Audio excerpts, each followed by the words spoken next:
Bienvenidos, amigos espectadores, a un nuevo programa de los que Acción Social Católica de Zaragoza dedica a lo que es su vocación original desde la Rerum Novarum, desde hace más de 100 años, de divulgación de la cultura con un sentido religioso de la vida, de conocimiento de lo que es la sensibilidad social cristiana adaptada a cada tiempo que va cambiando y de debate, de intercambio de ideas sobre lo que va ocurriendo en nuestro tiempo.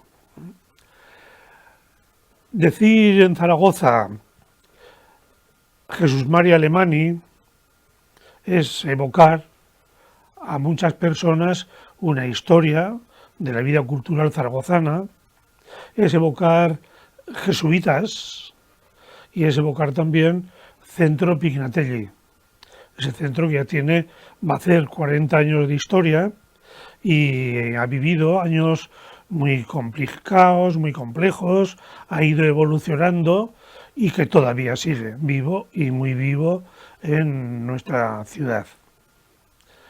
Jesús María Alemany, zaragozano, muy presente siempre en lo que es la promoción también cultural de la ciudad y el sentido del diálogo entre fe y cultura, es el que nos acompaña hoy para un tema que también es preocupante y muy actual. Estamos con la reciente conmoción que nos ha provocado el terremoto de Turquía y de Siria, con las tremendas imágenes de los niños saliendo después de muchas horas de ahí, de bajo tierra, todavía con vida, del desastre que significa muchos miles de muertos, muchos miles de heridos y muchas zonas totalmente destruidas. Esas conmociones al mundo entero pues le afectan, pero claro, la cercanía de quien lo está viviendo ahí es mucho mayor y para ellos se convierte en un drama. Lo mismo que nos ocurre a nosotros cuando el dolor, el mal, el sufrimiento, la frustración también nos afecta de un modo muy personal. Pues sobre este tema precisamente queremos hablar hoy con Jesús María Alemany. Jesús María, bienvenido con nosotros. Muchísimas gracias, encantado. Y les he dicho a nuestros espectadores cómo tu nombre tiene resonancia en Zaragoza. No te escudes en una humildad que en este caso sería falsa, porque efectivamente eres muy conocido y muy querido. Ya. Y muy querido. Y lo agradezco mucho, pero eran otros tiempos. Ahora las generaciones jóvenes que vienen con nuevos impulsos ya no vivieron los tiempos en que yo era más activo en la ciudad, más actor en la ciudad. Pero sí que yo estoy muy contento de que podamos en Zaragoza, o haya podido en Zaragoza, compartir años muy interesantes, muy importantes en el desarrollo de la ciudad de Zaragoza, de la dimensión religiosa, la dimensión cultural, la dimensión política de la ciudad. Donde hubo siempre quedó, y tu experiencia y tu sabiduría, eso siempre queda, con la madurez propia de tu edad, pero siempre está ahí para seguir acompañándonos. Gracias por los ánimos que nos das, pero yo tengo quizá del Centro Pignatelli, uno de los mejores recuerdos que tengo es la enorme cantidad de relaciones con personas que han sido un lujo conocer, es que después han invertido su vida en hacer algo positivo por los demás en cualquier campo, el campo religioso, el campo cultural, el campo social, campo político. Si pudiéramos hacer una lista de nombres sería muy considerable, empezando por Joaquín Ruiz Jiménez, por Aranguren, por Tuñón de Lara, por muchísimas personas que para mí ha sido un verdadero lujo relacional. Y cuando la vida va adelante, después de haber pasado muchas horas de estudio, de trabajo, de hablar, pues las relaciones y el recuerdo de las relaciones son muy importantes para seguir viviendo. Yo sí, realmente era un lujo porque yo recuerdo haber comido con Aranguren y contigo, con Joaquín Ruiz Jiménez también, y efectivamente poder compartir la mesa y sobre todo el diálogo a ese nivel más íntimo que es el compartir el PAN, ¿no? Sí, sí, sí, Con sí. personalidades así, para mí entonces era tremendamente educativo, formativo. Hemos hablado del Centro Pignatelli. ¿Nos quieres, por favor, hacer una pequeña presentación, una síntesis entre histórica y actual de lo que es el Centro Pignatelli? Sí, mira, el Centro Pignatelli comenzó a funcionar el año 1970. Era más o menos el momento de evolución de la Iglesia con el Vaticano II, de la sociedad en España intentando buscar una alternativa al régimen autoritario que estaba pues en aquel momento a través de la democracia, y entonces pensamos un poco que además de que haya instituciones para dar títulos, la universidad, cualquier otro tipo de institución, que la ciudadanía y los creyentes en concreto necesitaban una formación permanente, donde sencillamente para vivir conscientemente el momento político, momento social, momento cultural, y nos imaginamos una institución donde se unieran sobre tres patas, la fe, la cultura y la justicia. Entonces el Centro Pignatelli no es una iglesia más en el sentido de culto solamente, sino es una institución donde se puede dialogar en la frontera entre esas tres patas, diríamos, fe, cultura, justicia. Y que sigue muy vivo. Sigue vivo, han cambiado los tiempos y por lo tanto hay que cambiar, han cambiado también las personas. Yo ya directamente pues he dado paso a otras personas que con mucho acierto pues siguen trabajando, pero precisamente en las nuevas circunstancias, tanto mundiales como españolas como de la Iglesia, es necesario de nuevo plantearse el diálogo, primer elemento, plantearse el trabajar con esperanza, en positivo por el bien más que quejarse negativo por el mal, y esos son rasgos muy propios de quien se tiene que ir formando. Me has corregido porque yo he dicho erróneamente que tenía 40 años y son 53. Sí, 40 años tiene un área del Centro Pignatelli que llamamos Seminario de Investigación para la Paz, que empezó pues el año 1984. O sea que va a hacer 40. Sí. Hacemos un pequeño también paréntesis para que también nos presentes de un modo breve esa sección tan importante que es el Seminario de Investigación por la Paz. Ya, pues era los años 83-84, coincidieron varias cosas como muy importantes en la vida del mundo y también de los españoles. Primero era la Segunda Guerra Fría, es decir, de enfrentamiento entre la Unión Soviética y Estados Unidos con sus países, con sus bloques anexos. Y hubo un momento de un terror nuclear que se llamó pues la crisis de los euromisiles en Europa. Momento pues de terror nuclear, de un movimiento pacifista de las calles muy importantes.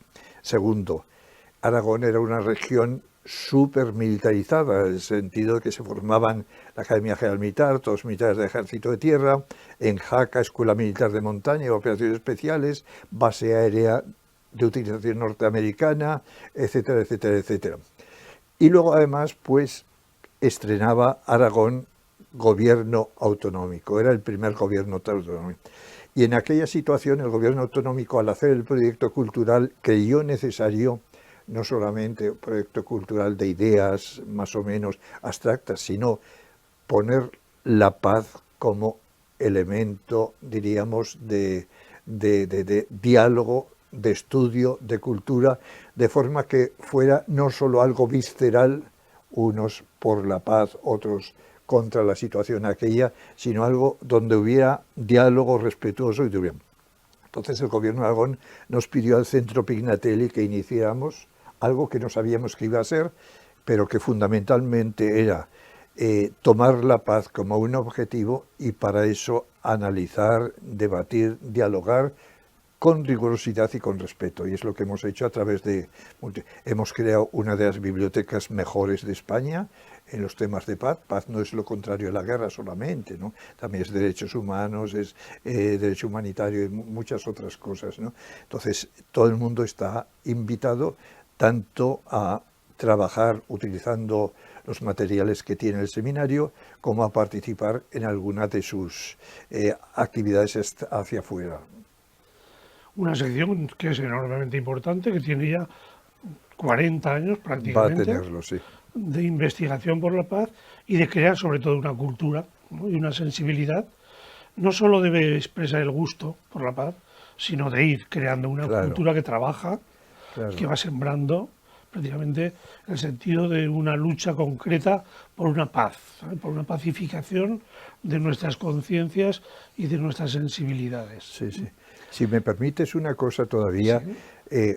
una de las cosas que hicimos para romper precisamente la polarización fue que participara en nuestros debates y diálogos militares españoles, porque para muchos el militar era lo contrario a la paz, y no es así. Militarismo es una ideología que cree que por medios militares se pueden arreglar todos los conflictos, y no es así. Entonces, desde el principio, con respeto, con sus opiniones, participaron militares en él. Y cuando entre la gente que trabajó con nosotros hubo muertes, hubo asesinatos, uno fue Ignacio Yacuría, asesinado en El Salvador, y otro fue el general Garrido, asesinado en San Sebastián, un jesuita y un militar en aquel momento. Lo digo como significativo de que el diálogo creemos que tiene que abarcar a todos los sectores. Sí, yo recuerdo de que siempre hubo presencia de los mandos de la Academia General Militar y que además su participación era siempre una aportación de mucha intensidad real, con un sentido muy real de lo que la paz como cultura debe ir trabajándose poco a poco. Al principio, y es lo que nos justifica hoy tu presencia, hemos hablado del problema que nos conmociona con frecuencia, que es el problema del mal. Ha habido recientemente en Zaragoza unas jornadas de teología. ¿Qué son unas jornadas de teología? Bueno, pues en Zaragoza existe un centro de estudios teológicos para estudiar la teología de una forma, diríamos, universitaria, de una forma académica, de una forma sistemática. Pero hay muchos que ya pues han estudiado teología, pueden ser sacerdotes o no sacerdotes, ¿no? Religiosos, pero laicos también, que no van a repetir su teología, pero sí que necesitan reunirse para ir avanzando en las, diríamos, nuevos hallazgos de la teología o nuevas discusiones. Y hay personas que no han podido estudiar teología, pero que también les interesa para vivir su fe cristiana de una forma más consciente. Entonces, estas jornadas de teología son unos días dedicados no a sacar una carrera de teología, sino a actualizar temas importantes con los profesores y con otras personas que están interesadas en teología. Generalmente, en contra de lo que muchas personas piensan, la teología se centra en cuestiones de tipo existencial, es decir, problemas que afectan al ser humano y le provocan muy serios interrogantes, ¿no? Sobre el sentido, sobre la esperanza, sobre las posibilidades de cambio en este ser humano que siempre anda con sus inercias de tipo violento, de tipo egoísta, de tipo ambicioso, de tipo materialista. Este año se han centrado en torno al tema del dolor, del sufrimiento y del mal. ¿En qué sentido se ha abarcado precisamente este tema estos días? Así de un modo general. Bueno, pues el tema del mal y del sufrimiento no es un tema puramente actual, sino que es el núcleo de la reflexión, del pensamiento de la humanidad desde su comienzo. Todos los seres humanos se han preguntado por qué existe el mal, es decir, por qué existe el mal natural, por ejemplo, las catástrofes naturales, el terremoto, y porque existe el mal, diríamos, moral también, porque hay asesinos, porque se hace la guerra, porque etcétera, etcétera. Entonces la pregunta es, ¿y dónde está Dios cuando hay un terremoto? ¿Dónde está Dios cuando un niño es asesinado en un campo de concentración? Y esa es la pregunta que los filósofos se hacen en general, ¿por qué el mal? Y los cristianos nos hacemos en concreto. ¿Y qué ocurre con Dios en esta situación? Y ese es un poco el tema que en estas jornadas se ha tratado. Hay dos tipos de sufrimiento originados por el mal. Un sufrimiento que pertenece a nuestro carácter humano, porque somos limitados, somos vulnerables, somos finitos, no somos omnipotentes, y por eso estamos enfermos, por eso tenemos pues por eso mismo, y no es porque nadie nos quiera mal, sino porque pertenece a nuestra naturaleza. O como ocurre también con la naturaleza, con catástrofes naturales. Pero hay otro mal que es originado por nosotros. En algún momento se ha dicho por el pecado, pero prescindiendo de eso. Es originado porque cometemos injusticias con los demás, porque somos intolerantes, porque asesinamos, porque hacemos guerras. Ese es otro tipo de mal. Y también ahí se pregunta, ¿y por qué Dios no interviene para impedirlo? Interesante esta cuestión de un mal que a lo largo de la historia ha originado tantos debates, que ha sido causa también de tanto ateísmo, que ha sido causa también de tanta búsqueda, y que incluso en la Biblia está expresado en algunos libros de una manera tremenda y muy cruda. Porque no hay que olvidar que Job se revuelve de un modo blasfemo contra el Dios en quien cree, pero que cuando se le pone a prueba precisamente por el mal su propia fe personal, se revuelve contra un Dios que no lo creía capaz de hacerle a él precisamente esas cosas, ¿no? O el libro del Eclesiastés, ¿no?, cuyo autor Cogelet, con su espíritu cínico, pues también se queja de qué sentido tiene todo esto y qué podemos esperar los seres humanos. Y sin embargo, él termina reconociendo que si no existe Dios, pues carece todo de sentido. En cambio, con Dios, hasta una reunión con los amigos en torno a una copa de vino, pues puede tener un gran sentido y un gran valor, ¿no? Lo mismo que también Jesús se pregunta por el abandono, la ausencia de Dios en esos momentos terribles de su agonía.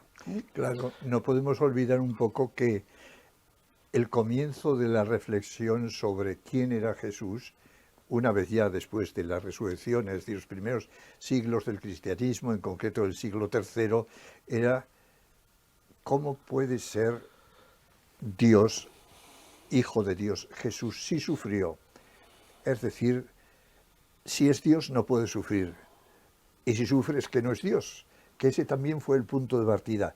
Y de alguna forma comprender cómo en Jesús Dios acoge el sufrimiento de su Hijo y por lo tanto hace sitio para el sufrimiento de todos los seres humanos, sus hijos, fue un paso muy importante en los primeros concilios, que nos han llegado por titulares que no entendemos mucho, naturalezas, personas, pero que en el fondo era ese dilema: o es Dios y no puede sufrir, o sufre y no es Dios. Y en Jesús decimos, el Padre de Jesús ha tenido que hacer lugar al sufrimiento de Jesús en su amor. Y detrás de Jesús al sufrimiento de los seres humanos. Entonces, a mí aquí, pues, me viene a la cabeza siempre el episodio que tanto se ha contado de los campos de concentración, cuando un niño iba a ser asesinado, iba a ser ejecutado, alguien preguntó, ¿y dónde está Dios? Y alguien contestó también, pues en ese niño sufriendo. Entonces muchas veces no llegamos más allá en la explicación, pero sí en el convencimiento de que Jesús y el Padre de Jesús acompañan a los que sufren. A los que sufren, diríamos, por esas causas, tanto naturales, por su propia limitación, como por el pecado de otros que les hacen sufrir. O sea que el mal nos hace encontrarnos con el Dios del misterio Claro, y el de un misterio de amor que es solidario con nosotros incluso en el dolor, ¿no? claro, Pero que en respuesta intelectual de alguna manera no tiene. Tiene una respuesta también existencial de confianza, ¿no? así es. Pero Ah, claro, históricamente, luego, también en nombre de Dios se ha hecho sufrir. claro. También en nombre de Dios se han cometido muchas cosas, ¿no? Claro, claro. Y ese fue un poco el tema de mi intervención en estas jornadas, porque estamos muy preocupados muchas veces por decir dónde está Dios cuando hay catástrofes naturales o hay enfermedades o dónde está Dios cuando hacemos sufrir a los demás. Pero hay algo que muchas veces olvidamos y que está en las manos de los seres humanos y es a que Dios apelan a aquellos que son intolerantes, que hacen daño, que hacen sufrir a los demás en nombre de Dios. Eso pasó en las épocas ya siglos atrás con las guerras de religión. Esta guerra no es una guerra puramente de un poder contra otro poder, de un soberano contra otro soberano, sino es la guerra de Dios. Y pasó con las cruzadas. Ahí se puede hacer la guerra, se puede hacer sufrir, porque es para asegurar el lugar de Dios en este terreno. Pero lo que preocupa a los papas de este siglo, en concreto desde Juan Pablo II, Benedicto XVI y muy en concreto Francisco, que utiliza en nombre de Dios como expresión muy frecuentemente, es que en este momento se vuelve en nombre de Dios, hacer sufrir a los demás en guerras, en terrorismo, pero también en racismo, también en violencia moral y cultural, es decir, en decir ellos, los otros son malos, nosotros somos buenos. Y eso es muy alarmante. Y es tan alarmante que se haga en nombre de Dios algo que dañe al hombre. Estamos viendo pues la guerra de Ucrania, por ejemplo, donde el patriarca ortodoxo de Rusia dice, no, es una guerra que es santa porque de alguna forma asegura, diríamos, la fe espiritual cristiana de Europa. Y los otros, hace poco, hace un día de estos, el obispo, que es el líder de la Iglesia Ortodoxa de Ucrania, dice, no, es una guerra necesaria religiosamente porque hemos sido invadidos. Es decir, pero además de Ucrania, que lo tenemos mucho ante los ojos, ha ocurrido, si os acordáis un poquito, el 11 de septiembre en Estados Unidos, cuando aquel atentado contra las Torres Gemelas, pues Bush, cuando lanzó la guerra contra Afganistán, dijo, en nombre de Dios, vamos a hacer la guerra contra los terroristas. Y Bin Laden contestó, gracias a Dios ganaremos esta guerra. Y los dos apelaban a Dios. Y eso está ocurriendo pues, en muchos de los conflictos sociales. Y por eso el Papa, que acaba de hacer su recorrido por África, por Congo, por Sudán del Sur, que son países donde hay un sector cristiano importante, pues ha dicho, por favor, en nombre de Dios no se puede hacer sufrir a los demás. No se puede hacer la guerra, no se puede hacer terrorismo, no se puede despreciarles como raza inferior, etc. Y ese yo creo que es un tema que en estos momentos exige que lo revisemos y que lo actualicemos un poco. No termina entonces de entrarnos la expresión y el hecho histórico, de que en Jesús se mata a Dios en nombre de Dios.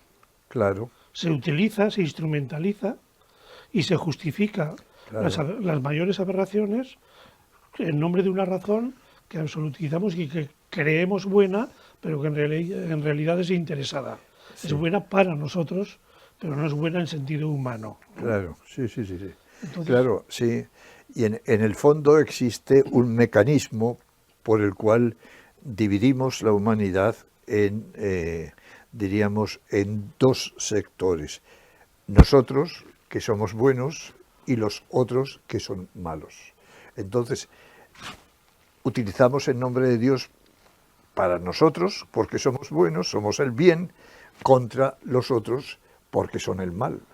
Entonces, en ese momento ya podemos hacer todo, desde echar bombas atómicas. ¿Por qué? Porque lo que haces es aniquilar el mal. La pena de muerte, que lo que haces es aniquilar no a personas que han hecho males, sino al mal en mayúscula. Y por eso es súper peligroso el pensamiento binario, por el cual creemos que hay un bien sin mezcla de mal y un mal sin mezcla de bien. En nombre del bien, que es nuestro Dios, entonces podemos aniquilar a los demás como si fuera el mal. Y en nombre de, diríamos, de los otros, pueden hacer lo mismo con nosotros. Por eso es importante dos cosas. Primero, ser conscientes de los mecanismos que hacen que algo que es muy importante como la religión se instrumentalice, se haga, diríamos, patológico, enferme. ¿Qué ocurre ahí para que ocurra eso? Y en segundo lugar, entonces, movilizar la energía de las religiones para impedir que eso ocurra. Y en tercer lugar, acordarnos que las religiones tienen y pueden aportar elementos muy positivos a la paz del mundo. Y esos yo creo que son temas que está tratando el Papa Francisco en cada uno de sus discursos e intervenciones, porque las tradiciones religiosas, tanto las monoteístas, el cristianismo, judaísmo, el islam, sobre todo ellas, ¿no? Pues están tremendamente alarmadas y por eso, junto a esta nueva búsqueda de paz, es muy importante el diálogo interreligioso, porque no es una sola religión la que queda afectada al hablar en nombre de Dios, son todas las religiones que creen en un Dios, aunque les llamen de forma diferente, ¿no? Y por eso nos dice el Papa Francisco que matar en nombre de Dios es una blasfemia, que es sacrílego, que una guerra en nombre de Dios es sacrílega. Y claro, la fe o la religión o el nombre de Dios es muy goloso para quienes tienen intereses económicos o políticos, para quienes quieren movilizar a la población para hacer, diríamos, la guerra o por lo menos para hacer enfrentamientos, porque la religión responde a necesidades internas muy importantes, por lo tanto aporta un elemento muy fuerte y después la religión aporta también una pertenencia que estamos deseando. Entonces, yo creo que es un tema en estos momentos de más actualidad que quizá cualquier otro tema en este ámbito del sufrimiento humano, el causado por nosotros en nombre de Dios. Convendría entonces remontarnos a la época en que la comunidad religiosa precristiana, la judaica, entendió que solamente hay un Dios. Y eso le conmovió enormemente todos sus cimientos religiosos. Porque si solamente hay un Dios y es Dios de todos, claro, queda abolido por completo el sentido de amigo y enemigo, fiel no fiel, porque Dios quiere a todos por igual. Es Dios de todos de la misma manera.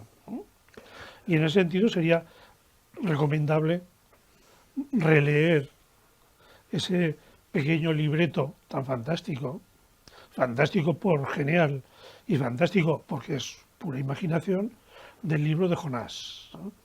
En donde Jonás sigue empeñado en aferrarse a su esquema religioso tradicional y Dios tiene que ser fiel a los suyos y solo a los suyos y castigar a los otros. Claro, es que el apropiarse de Dios trae esas consecuencias, es decir, y hay que decir que en el crecimiento de la fe del Antiguo Testamento se va pasando también de un Dios, diríamos, del pueblo, de este pueblo, frente a otros pueblos, a ser un Dios, diríamos, de la creación, a ser un Dios de la salvación de todos los pueblos. Y eso es importante que lo recordemos en estos momentos. Pero yo creo que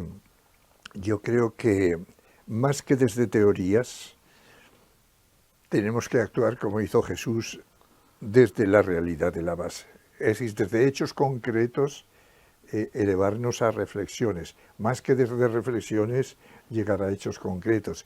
Porque teorías podemos discutir mucho, pero en cambio no cabe dejar de ver los sufrimientos que hay, dejar de ver las guerras absurdas que hay, el terrorismo, etcétera. Cuando te pones abajo, puedes sacar conclusiones. Cuando te pones arriba, excesivamente, lo único que sacas son discusiones para dolor de cabeza, pero no para cambiar de actitudes. Entonces, como recordaban también en estas jornadas, esta reflexión que hacemos siempre sobre el mal debería llevarnos a una toma de postura clara de sensibilidad solidaria con las víctimas del mundo, incluso con las víctimas que nosotros mismos provocamos. De Claro. manera que descubramos que el Dios en quien creemos, que no lo vemos presente en ningún lado, sin embargo sí que quiere hacerse presente en quienes sufren, ¿no? Claro, claro, evidentemente, pues pasa lo mismo siempre, ¿no? Y es que eh, Jesús no hace ninguna teoría sobre Dios, habla del Padre.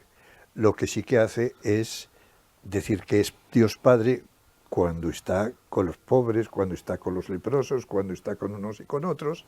Dice que Dios es Padre y además intenta ejercer la sanación de aquellos que están sufriendo.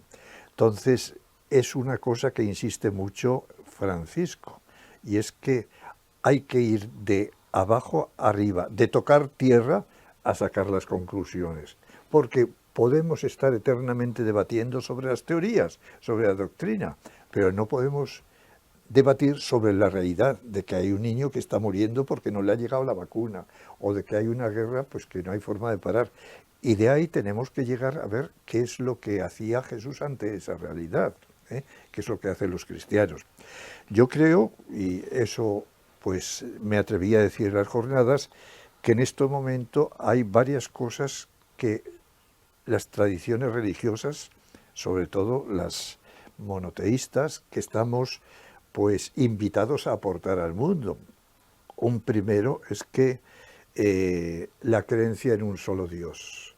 Es decir, suele decir John Sobrino, un teólogo latinoamericano, que lo contrario de Dios no es el ateísmo, sino que es la idolatría, que es sacrificar en altares de dioses falsos a las personas.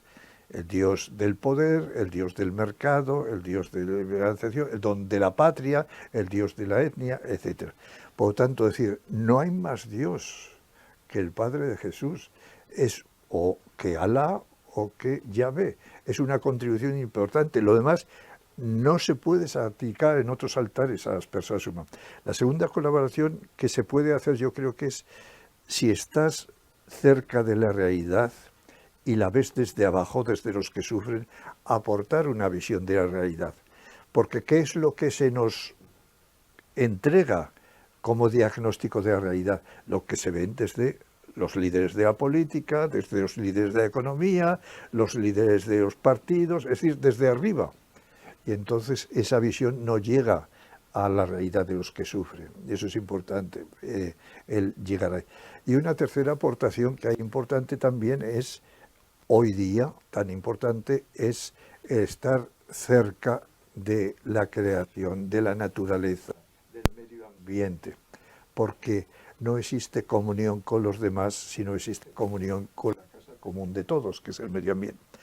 Y una cuarta, en relación con lo que decíamos antes, que es más importante hoy día, en nombre de Dios, ayudar a la reconciliación. Es decir, en nombre de Dios no se puede hacer sufrir a los demás, pero en nombre de Dios se debe ayudar a reconciliar a los demás. Por tanto, sí que se puede utilizar el nombre de Dios, como hace el Papa en su último libro, en nombre de Dios os pido, para todo aquello que sirva para una convivencia más fraterna.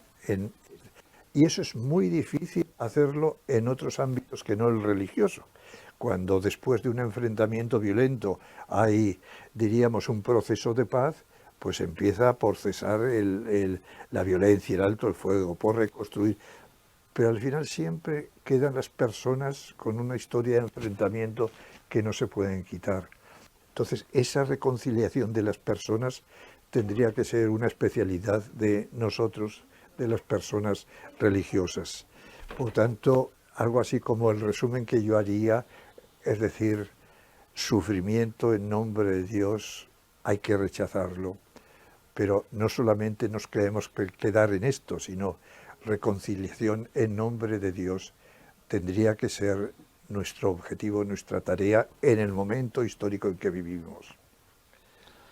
Pero hoy sí que vivimos unas ideologías que se hacen absolutas, que se pretenden ser las únicas válidas, que pretenden ser la solución del mundo, que pretenden contribuir al desarrollo de todos de una manera general, cuando luego nos encontramos esta ideologización de nuestro mundo tan polarizada, tan absoluta, sería, digamos, lo contrario del reconocimiento de que absoluto, o Dios, digamos, solo hay uno. Ya, sí, yo creo que uno de los problemas en la convivencia, en el diálogo, porque el Papa Francisco dice que hay dos cosas súper necesarias hoy: el diálogo y la esperanza. La esperanza como actitud, sin esperanza no puedes hacer nada positivo, y el diálogo como instrumento de eso. Que una de las cosas que puede dificultar esto es la concepción que tengamos de la verdad. Si esto es verdad, no puede ser otra cosa, ¿verdad? Si el Dios mío es el verdadero, es la verdad, no puede ser el del otro. Si mi ideología es la verdadera, si mi forma de concebir la política es la verdadera, no puede ser la verdadera. Entonces yo creo que hay que recordar que es verdad. La verdad absoluta no existe en este mundo, es solamente de Dios, ¿no? Entonces, no es lo mismo mentira que verdad parcial, ¿eh? No puede ser todo relativo, porque hay una verdad, pero no es lo opuesto a la verdad lo relativo, es decir, no es lo eso, sino es la verdad parcial. Nosotros con verdades parciales vamos caminando hacia la verdad total que como seres humanos todavía no poseemos. Y otra conclusión, entonces, que la labor fundamental de un creyente en el mundo plural en que vivimos es la tarea de la reconciliación. Así es. Provocar encuentro, y Sí, encuentro no solamente, digamos, físico, sino sobre todo encuentro dialogal. claro, claro, claro, porque diríamos, la comunidad es de la diversidad, la comunión es de personas diferentes, ¿eh? Lo contrario es la dictadura, dictadura política, y lo que es diferente siempre en algún momento, pues diríamos, causa problemas de ciertos choques. Entonces tenemos que tener claro que tenemos que saber reconciliar de eso que nos trae la aceptación de la diversidad, porque una comunidad que no es diversa, pues no es comunidad humana, ¿no? Se nos termina el tiempo, Jesús Marín. ¿Quieres resaltar alguna de las cosas de las que hemos hablado? Bien, yo resaltaría las mismas que el Papa en su viaje ahora a África, ¿no? Y es que no cabe hacer nada positivo sin esperanza. Por lo tanto, que si se nos afecta en aquella actitud que nos estamos de alguna forma evadiéndonos de nuestra obligación en este mundo, ¿eh? Y segundo, que el diálogo es a todos los niveles. Hombre, es que yo no puedo dialogar sobre la guerra de Ucrania. No, no, si no se te pide, pero con la escalera de al lado, la vecina de escalera de al lado, sí, en el trabajo sí. Es decir, que lo que es bueno a todos los niveles, y lo que es malo a todos los niveles. O sea, porque muchas veces no queremos aportar nada porque decimos no tenemos capacidad por los grandes acontecimientos. No, no, no, nadie te lo pide, pero puedes hacer desde los pequeños que tienes en tu contexto diario. Pues con estas palabras finales de Jesús Mari terminamos nuestro programa de hoy. Le agradecemos su presencia, que esperamos repetir en alguna ocasión más, como esperamos repetir también la presencia de ustedes en nuestros programas. Gracias a todos.